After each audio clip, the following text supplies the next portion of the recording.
Bab 21. Memikirkan pikiran besar. Pengantar bab 21.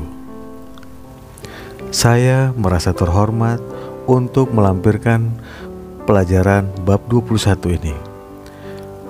Pada nomor 7, Anda akan menemukan bahwa salah satu rahasia sukses, salah satu metode mengatur kemenangan, salah satu mencapai pikiran master adalah memikirkan pikiran-pikiran besar. Pada nomor 8, Anda akan mendapati bahwa segala yang kita simpan di dalam kesadaran kita selama waktu tertentu akan tertanam di bawah sadar dan kemudian menjadi pola yang akan dirajut oleh energi kreatif ke dalam kehidupan dan lingkungan kita. Inilah rahasia dari kekuatan doa yang luar biasa. Kita tahu bahwa semesta diatur oleh hukum, bahwa untuk setiap akibat pasti ada penyebabnya, dan bahwa penyebab yang sama dengan kondisi-kondisi yang sama pasti akan menghasilkan akibat yang juga serupa. Maka jika doa sudah pernah dijawab, doa itu akan selalu dijawab jika kondisi-kondisinya dituruti. Ini pasti benar. Kalau tidak, semesta akan kacau alih-alih menjadi kosmos. Karena itu, jawaban untuk doa tunduk kepada hukum, dan hukum ini bersifat pasti, tepat, dan ilmiah, sebagaimana hukum-hukum yang mengatur gravitasi dan listrik. Pemahaman tentang hukum ini mengeluarkan fondasi kekristenan dari dunia tahayul yang menipu dan menempatkannya pada pemahaman ilmiah yang kokoh bagaikan batu karang. Tetapi sayangnya hanya segelintir orang yang tahu bagaimana cara berdoa. Orang memahami bahwa ada hukum yang mengatur listrik, matematika, dan kimia. Tetapi untuk suatu alasan yang tidak dapat dijelaskan, mereka kelihatannya tidak pernah menyadari bahwa ada juga hukum-hukum spiritual. Dan hukum-hukum spiritual ini pun bersifat pasti, ilmiah, tepat, dan bekerja dengan presisi yang tetap. Materi bab 21. 1. Rahasia sejati dari kekuatan adalah kesadaran tentang kekuatan. Pikiran universal bersifat mutlak, maka makin kita menyadari akan kesatuan kita dengan pikiran ini, kita makin kurang sadar akan kondisi dan batasan. Dan ketika kita menjadi mereka atau terbebas dari kondisi-kondisi, kita menjadi sadar akan yang mutlak. Kita sudah menjadi bebas. 2. Begitu kita sadar akan kekuatan yang tak ada habisnya di dunia dalam diri, kita mulai menarik kekuatan ini dan menetapkan serta mengembangkan kemungkinan-kemungkinan lebih besar yang sudah direalisasikan oleh kecerdasan ini. Karena apapun yang kita sadari pasti termanifestasi di dunia objektif. Ia muncul di dalam wujud yang nyata. 3. Kesadaran ini disebabkan karena pikiran yang tak terhingga, yang merupakan sumber dari segala sesuatu. adalah satu dan tak terpisahkan. Setiap individu merupakan saluran tempat energi abadi ini diwujudkan. Kemampuan kita untuk berpikir adalah kemampuan kita untuk bertindak sesuai dengan substansi universal ini. Apa yang kita pikirkan adalah apa yang diciptakan atau diproduksi di dunia objektif. 4. Hasil dari penemuan ini sungguh mengagumkan. Pikiran memang luar biasa kualitasnya, tak terbatas kuantitasnya, dan tak terhitung kemungkinannya. Menjadi sadar akan daya ini berarti menjadi kabel listrik. Dampaknya sama seperti menghubungkan kabel biasa dengan kabel yang dialiri listrik. Pikiran universal adalah kabel listrik. Ia membawa daya yang cukup untuk memenuhi setiap situasi yang mungkin muncul dalam hidup setiap individu. Ketika pikiran individu menyentuh pikiran universal, ia menerima semua daya yang dibutuhkan. Inilah dunia dalam diri. Semua sains mengenali realitas dunia ini, dan semua daya bergantung pada pengenalan akan dunia ini. 5. Kemampuan untuk menghilangkan kondisi-kondisi yang tidak sempurna bergantung pada tindakan mental, dan tindakan mental bergantung pada kesadaran akan daya. Maka makin kita menyadari akan kesatuan kita dengan sumber daya, makin besar pula daya kita untuk mengendalikan dan menguasai setiap kondisi. 6. Ide-ide besar memiliki kecenderungan untuk menghilangkan semua ide yang lebih kecil. Sungguh baik bila kita menyimpan ide-ide yang cukup besar untuk meniadakan dan menghancurkan semua kecenderungan kecil yang tidak diinginkan. Hal ini akan menyingkirkan begitu banyak penghalang kecil dan mengganggu dari jalan Anda. Anda juga menyadari, sadar akan dunia pikiran yang lebih besar, sehingga meningkatkan kapasitas mental Anda untuk memampukan Anda untuk mencapai sesuatu yang berharga. 7. Inilah salah satu rahasia sukses, salah satu metode untuk mengatur kemenangan, salah satu pencapaian pikiran master. Orang memikirkan pikiran-pikiran yang besar. Energi kreatif pikiran tidak lagi kesulitan dalam menangani situasi-situasi besar dibandingkan situasi kecil. Pikiran hadir pada suatu yang besarnya tak terhingga, seperti pada sesuatu yang kecilnya tak terhingga. 8. Bila kita menyadari fakta-fakta tentang pikiran ini, kita memahami bagaimana kita bisa membawa kondisi apapun ke diri sendiri dengan cara menciptakan kondisi-kondisi yang sesuai di dalam kesadaran kita.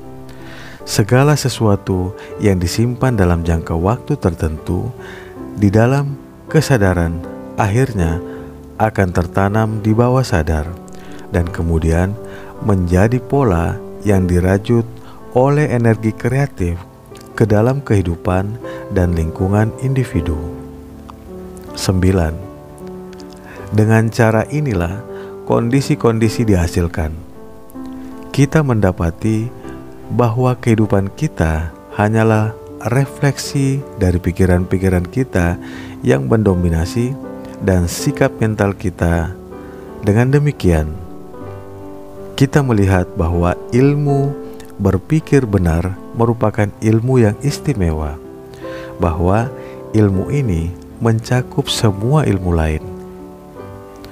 10. Dari sains ini, kita belajar bahwa setiap pikiran menciptakan kesan di dalam otak, bahwa kesan ini menciptakan kecenderungan mental, dan kecenderungan ini menciptakan karakter, kemampuan, dan tujuan. Tindakan gabungan dari karakter, kemampuan, dan tujuan ini menentukan pengalaman yang kita akan temui di dalam kehidupan. 11. Pengalaman ini datang pada kita melalui hukum tarik-menarik. Melalui tindakan hukum ini, kita menemui di dunia luar diri pengalaman-pengalaman yang sesuai dengan dunia dalam diri kita. 12. Pikiran yang mendominasi atau sikap mental yang merupakan magnet, dan hukumnya adalah yang sejenis menarik yang sejenis. Akibatnya, sikap mental pasti akan menarik kondisi-kondisi yang sifatnya sejenis. 13. Sikap mental ini merupakan kepribadian kita yang tersusun dari pikiran-pikiran yang sudah kita ciptakan di dalam pikiran kita sendiri. Maka, jika kita menginginkan perubahan kondisi, yang diperlukan hanyalah mengubah pikiran kita.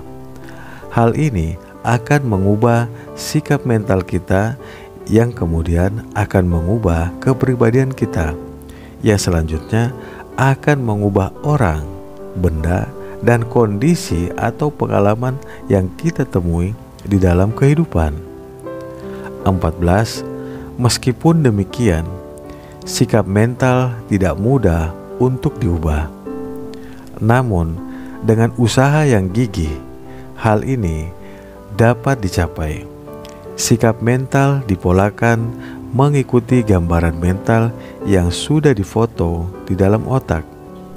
Jika Anda tidak menyukai gambar itu, hancurkan saja gambar negatifnya dan ciptakan gambar baru. Inilah seni visualisasi. 15. Begitu Anda melakukannya, Anda akan mulai menarik hal-hal baru. Hal-hal baru itu akan sesuai dengan gambar-gambar baru Anda. Untuk melakukan hal ini, tanamkan dalam pikiran Anda gambar yang sempurna tentang apa yang ingin Anda wujudkan. Simpanlah terus gambar itu di dalam pikiran sampai hasilnya Anda peroleh. 16. Jika keinginan itu membutuhkan tekad, kemampuan, bakat, keberanian, daya, dan kekuatan spiritual lain, inilah hal-hal yang diperlukan untuk gambar Anda. Bangunlah gambar Anda dengan bahan-bahan itu, karena semuanya itu adalah bagian penting dari gambar Anda. Semuanya itu adalah perasaan yang menyatu dengan pikiran dan menciptakan kekuatan magnet yang luar biasa, yang menarik ke arah Anda segala hal yang Anda butuhkan. Semua hal itu membuat gambar Anda terasa hidup, dan kemudian berarti pertumbuhan. Dan begitu kehidupan itu mulai bertumbuh, hasilnya akan langsung didapat. 17. Jangan ragu untuk berkeinginan meraih pencapaian-pencapaian tertinggi dalam segala hal yang mungkin Anda lakukan. Kekuatan-kekuatan pikiran selalu siap membantu kemauan tertentu untuk mengkristalkan aspirasi-aspirasi tertingginya ke dalam tindakan, pencapaian, dan peristiwa. 18. Gambaran tentang cara kerja kekuatan-kekuatan pikiran ini dinyatakan oleh metode yang membentuk semua kebiasaan kita. Kita melakukan sesuatu, kemudian melakukannya lagi, dan lagi, dan lagi, sampai hal itu menjadi mudah dan hampir berjalan secara otomatis. Hukum yang sama berlaku untuk menghilangkan semua kebiasaan buruk. Kita berhenti melakukan sesuatu dan kemudian menghindarinya lagi dan lagi sampai kita sepenuhnya terbebas darinya. Jika sesekali kita gagal, janganlah putus harapan, karena hukum ini bersifat mutlak dan tak terkalahkan. Selain itu, berilah diri kita pujian atau penghargaan atas setiap usaha dan sukses yang kita dapatkan, walaupun usaha dan sukses kita mungkin tidak beraturan. 19. Apa yang bisa dilakukan hukum ini bagi Anda sesungguhnya tak terbatas. Beranilah mempercayai tujuan Anda sendiri. Ingatlah bahwa alam mudah beradaptasi dengan tujuan itu. Pikirkan tujuan itu sebagai fakta yang sudah dicapai. 20. Perjuangan hidup yang sesungguhnya adalah perjuangan ide. Perjuangan ini dipertarungkan oleh beberapa orang melawan banyak orang. Di satu sisi adalah pikiran yang konstruktif dan kreatif. Di sisi lain, pikiran yang destruktif dan negatif. Pikiran kreatif didominasi oleh tujuan-tujuan, sedangkan pikiran pasif didominasi oleh kondisi yang terlihat. Di kedua sisi itu terdapat ilmuwan, seniman, sastra, dan pengusaha. 21. Di sisi kreatif terdapat orang-orang yang menghabiskan waktu di laboratorium atau di mikroskop dan teleskop, berdampingan dengan orang-orang yang mendominasi dunia niaga, politik, dan ilmiah. Di sisi negatif, ada orang-orang yang menghabiskan waktu untuk menyelidiki hukum dan preseden. Orang-orang yang salah mengartikan teologi sebagai agama. Negarawan yang salah mengartikan kekuatan sebagai hak. Dan berjuta-juta orang yang tampaknya lebih menyukai preseden daripada kemajuan, yang selalu melihat ke belakang ketimbang ke depan, yang melihat hanya dunia luar diri, tetapi tidak tahu apa-apa tentang dunia di dalam diri. 22. Di dalam analisis terakhir, hanya ada dua kelas ini. Semua orang harus mengambil tempatnya di sisi ini atau di sisi itu. Mereka harus berjalan ke depan atau berbalik ke belakang. Tidak ada tempat untuk berdiri diam di dunia yang selalu bergerak. Usaha untuk berdiri diam inilah yang mendukung diberlakukannya undang-undang yang sewenang-wenang dan tidak adil. 23. Bahwa kita berada di dunia dalam masa transisi dibuktikan dengan kegelisahan yang jelas terlihat di mana-mana. Keluhan umat manusia bagaikan serangan artileri udara yang dimulai dengan nada rendah yang mengancam dan kemudian meningkat sampai suaranya dikirim dari awan ke awan dan petir menyambar, memecah udara dan bumi. 24. Para pengawal yang berpatroli di pos terdepan di dalam dunia industri, politik, dan agama saling memanggil dengan cemas. Bagaimana di malam hari? Bahayanya dan ketidakamanan posisi yang mereka duduki serta usaha untuk mempertahankannya akan menjadi lebih jelas setiap jamnya. Fajar suatu era baru dinyatakan bahwa orde yang ada tidak lagi bisa bertahan.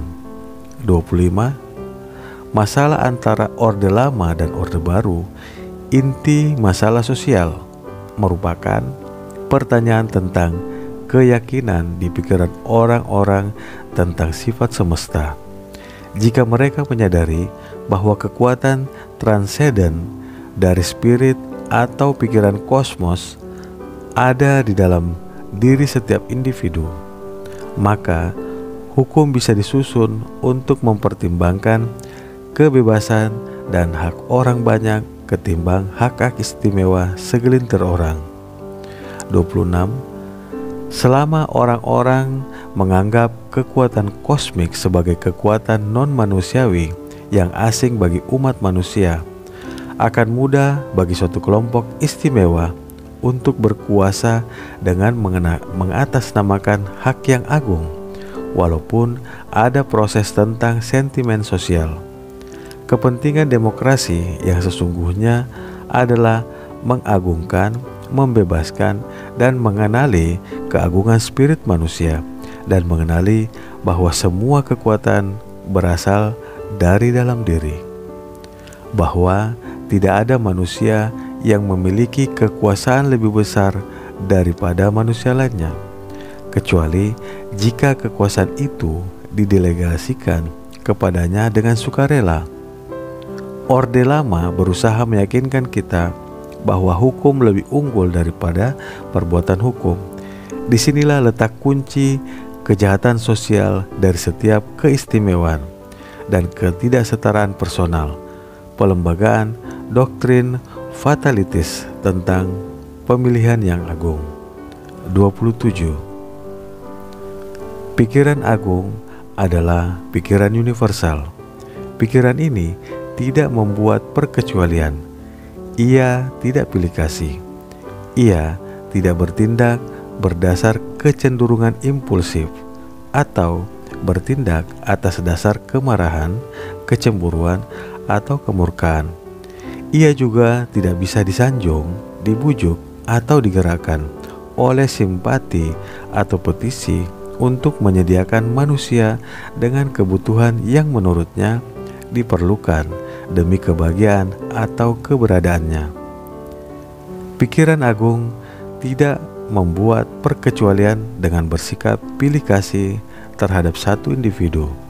Tetapi bila si individu memahami dan menyadari kesatuannya dengan prinsip universal ini, ia memang tampaknya lebih dikasihi karena ia telah menemukan sumber segala kesehatan, segala kekayaan, dan segala kekuatan. 28. Untuk latihan Anda minggu ini, berkonsentrasilah pada kebenaran. Cobalah untuk menyadari bahwa kebenaran akan membebaskan Anda, yaitu tidak ada yang bisa selamanya menghalangi sukses sempurna Anda bila Anda belajar untuk menerapkan metode dan prinsip pemikiran yang benar secara ilmiah. Sadarilah bahwa Anda sedang menampilkan potensi-potensi jiwa Anda yang melekat dalam diri ke lingkungan Anda. Sadarilah bahwa keheningan menawarkan kesempatan yang selalu tersedia dan hampir tak terbatas untuk membangkitkan konsep kebenaran tertinggi. Cobalah untuk memahami bahwa yang maha kuasa itu sendiri adalah keheningan yang mutlak, sedangkan lainnya adalah perubahan, aktivitas, keterbatasan. Maka konsentrasi pikiran hening adalah metode sejati untuk meraih, membangunkan, dan kemudian mengekspresikan kekuatan potensial yang indah dari dunia dalam diri. Mari kita ulangi latihan untuk bab 21. Memikirkan pikiran besar. Berkonsentrasilah pada kebenaran.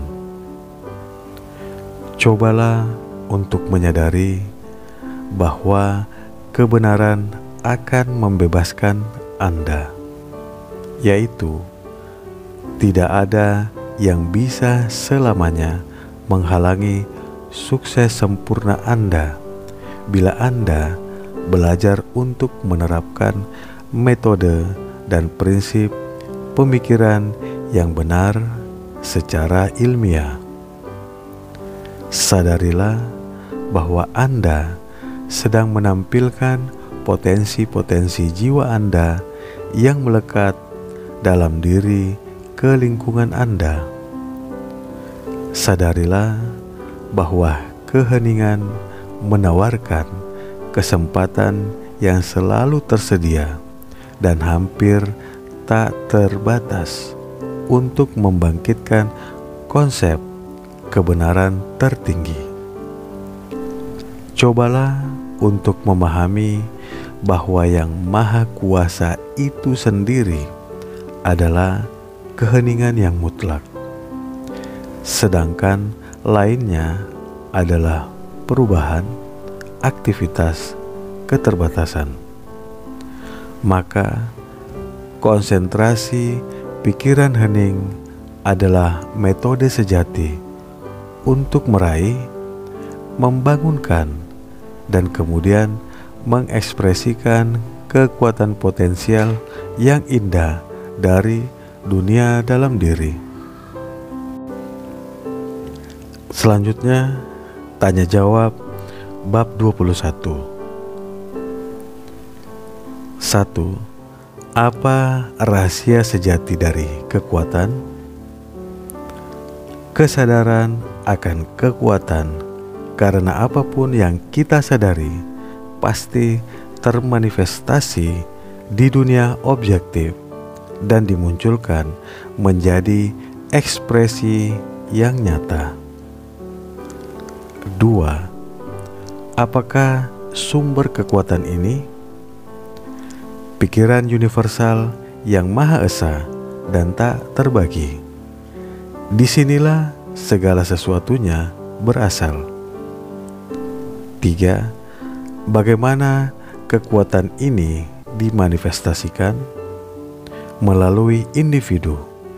Setiap individu merupakan saluran di mana energi ini dibedakan di dalam bentuk. 4. Bagaimana kita berhubungan dengan Yang Maha Kuasa? Kemampuan berpikir adalah kemampuan untuk bertindak sesuai dengan energi universal ini, dan apa yang kita pikir adalah apa yang dihasilkan atau diciptakan di dunia objektif. 5. Apa hasil dari penemuan ini? Hasilnya jelas, amat luar biasa, yang membuka kesempatan tanpa batas. 6. Kalau demikian, bagaimana kita menghapus kondisi-kondisi yang tidak sempurna? Dengan menjadi sadar akan kesatuan kita dengan sumber dari semua kekuatan. 7. Apakah salah satu ciri pikiran master yang khusus? Ia memikirkan pikiran-pikiran yang besar.